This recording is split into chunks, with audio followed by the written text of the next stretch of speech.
Hello everybody and welcome back to World of Warships Legends. My name is Spartan Elite 43 and tonight we are back in the Schlieffen. And we are going to have an absolute doozy of a fight. Mainly because of one person in this game. One person sets up what we're able to do in this lobby. Can you guess who it is? I'll give you one guess and he spawned directly off the bow. That gearing that spawns right there is an absolute legend for at least a little bit. And then he becomes a bit of a potato. But he was a legend initially. Alright? I'll go over why he ends up becoming a bit of a potato later. But right now I just want you guys to know he's the hero of this story, not me. Mainly because of what he does at the beginning. There are 2 destroyers in this lobby per team. And the Schlieffen is not particularly amazing on this map, at least not with my build, because I went solely into secondaries. Why? Because memes, okay? I have a lot of ships where I utilize the main guns for the primary amount of damage, and this one still is. Like, it's a battlecruiser. It's got great guns, like fantastic guns, better guns than any of the German battleships, and I'll put that up against any of them.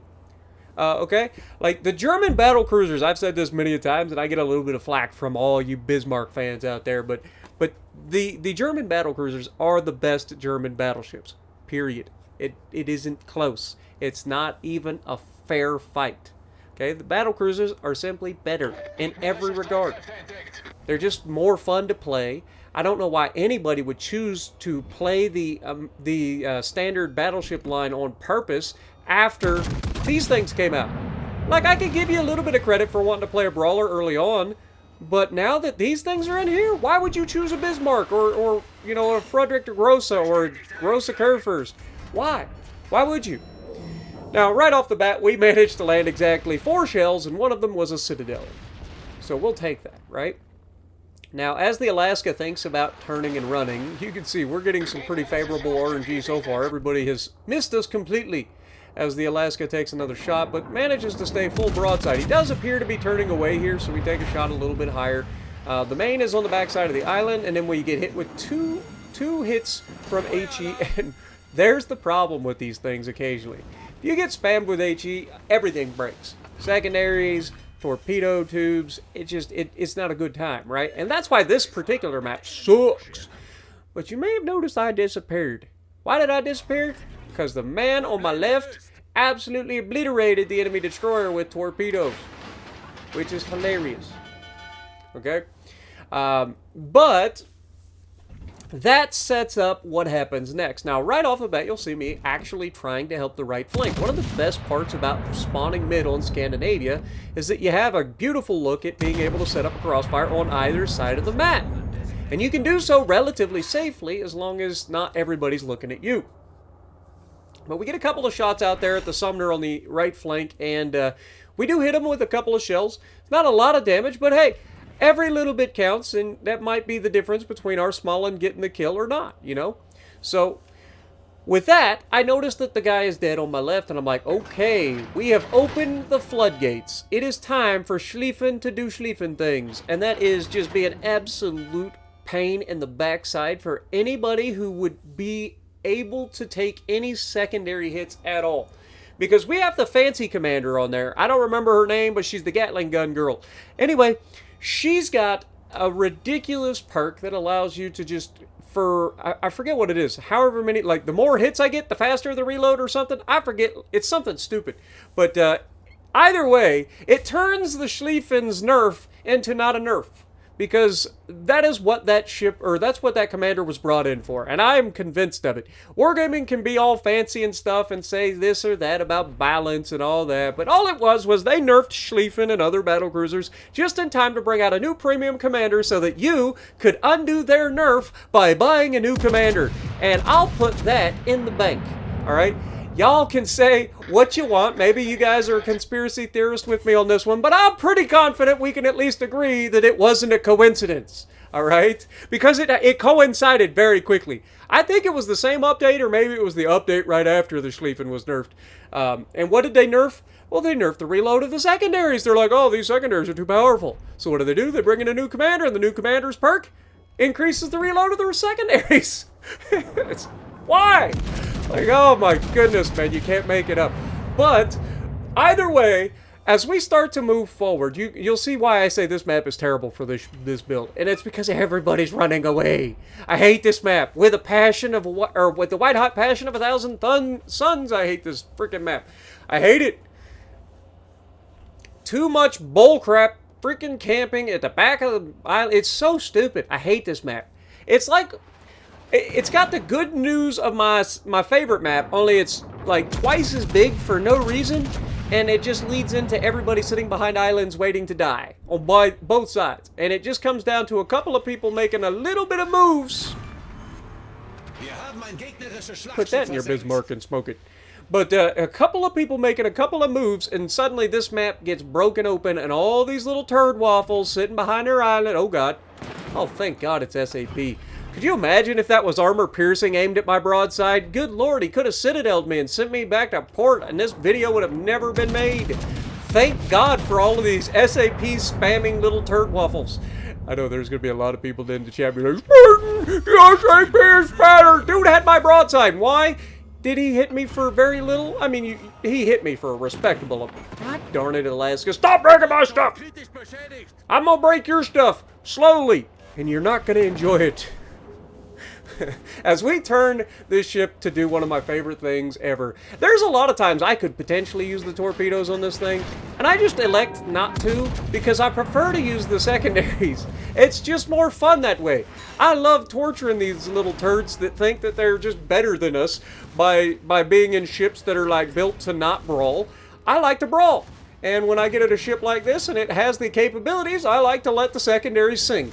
Okay? Does that make me a bad person? Also, here comes potato moment. He did the right thing. He killed the destroyer. He got the caps. He did the things. Now he's YOLO rushing a Loria and somehow manages to fuck it up. I don't know how. I don't know how he fucked it up. Maybe the Loria just had enough of a heal at the right time to survive, but he somehow fucked it up. I don't know. Maybe the American torpedoes just didn't have enough oomph. He hit him with 10 of them, I'm sure, right? Maybe there was some damage saturation that saved the Loria. I don't know. But I know the Loria has a massive heal, and he's going to get quite a bit of hit points back, and now the gearing is trapped. Alright? I have a little saying here. If you can't guarantee the kill, you probably shouldn't YOLO rush. Okay? Like, it's just a thought. Like, if you can't guarantee kill the person that you're up against, you probably shouldn't just YOLO in. Now, we've got our secondary booster running on the Loria, but also on the defense behind us. That's the beauty of these secondaries. They're to whom it may concern. Anybody within 12.6 kilometers is a potential target, no matter where you think you can hide. Look, we're getting fisting ribbons from stuff that I never even shot at one time in this match. But Loria does end up killing our gearing. Loria then immediately goes down. Now, I tried to hit the Loria as the gearing was getting his torp run off, and I must not have let him enough because I didn't citadel him, which is mind-boggling to me because it's a Loria at point blank broadside. So I'll take blame for that one. Gearing, I apologize that you died because I should have saved you. I should have just aimed better. But we're at 116,000 damage. We got 3 kills, 257 targets hit as the Michelangelo goes down to the Awami. And we get a shot at a beautiful looking broadside. But Awami is burning, okay? And we absolutely smack him going through the upper side plating, getting a couple of pins here and there. But he is burning. He's not long for this world, right? And we're the only one really in range to shoot anything because we're the only one that was mid other than the destroyer. And we've managed to stay in a consistent position to do damage for the entirety of the match. And that is a recipe for success. Or disaster, depending on whether or not you're in a position to do damage and the enemy is in a position to damage you and nobody on your team is there to support at any point. We've all been there. But Awami's going to go down, giving us another fisting ribbon. Michelangelo gets the burning kill. But Gross occur first. We're just going to showcase why the Schlieffen's better than the Gross occur first in every aspect. And I do mean every aspect. So one would maybe say, well, the Gross occur first is tankier than the Schlieffen. That may be true. But I'm going to show that even though he has more guns than me, and we both have essentially the same secondaries, my secondaries are more accurate. I have the ability to torpedo as the Awami's torps get here. And I'll be honest, had he launched them a little bit closer to me, I may have actually taken those torps and died. Because I knew he had torps, and I knew they were longer range, but I didn't expect him to launch them in that direction, you know? But we're getting fires with the secondaries, as you'd expect. But the thing about these secondaries is they do set a lot of fires, but they are also extremely accurate. Like, stupidly accurate. If you've never been in a destroyer and had a Schlieffen roll up on you, like, you just don't know it. The only thing that I can equate it to is the only thing better than maybe a Schlieffen would be the old school Lepanto, when the Lepanto was still busted. If you ever ran up on somebody in a Lepanto with the secondary booster ready, holy mackerel, their health disappeared real quick with the secondary booster. But then they made it no fun, and then nobody plays Lepanto unless they have to. Not that it's not a good ship still, it still is, but you got Colombo, why play the Lepanto? But anyway, Grossiker first is going to get demonstrated again as I go straight up into the superstructure, take some more damage, and now he's going to try to bow tank, but again, it's just, what do you got? You can't do anything. You can't do anything. What are you going to do? I'm a better brawler. I'm sorry.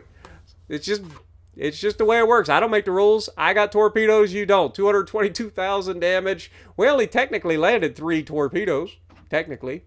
4 hits, or 4 kills, top the leaderboard, 2,700 base XP, plus we had the 2 fisting ribbons to go on top of it. But let me know what you guys think. Do you guys agree that this is still the best brawler? I think it is. The only one that I would say maybe could give a little bit of a potential challenge would be Colombo, because it has the smoke screen, so it can potentially get into brawling range a little bit easier. Though, let's be honest, I still give the edge to the Schlieffen for the torpedoes and those secondaries that actually set fires and do damage over time, whereas Colombo has the SAP secondaries. I don't know. I want to know what you guys think, though. Let me know. And if you like what I'm doing, punch the like button, leave a comment below, subscribe to the channel if you haven't already, and always, I will see you in the next video. I've been doing this outro for 6 years. How the did I just fuck that up? You're welcome. Have a good night.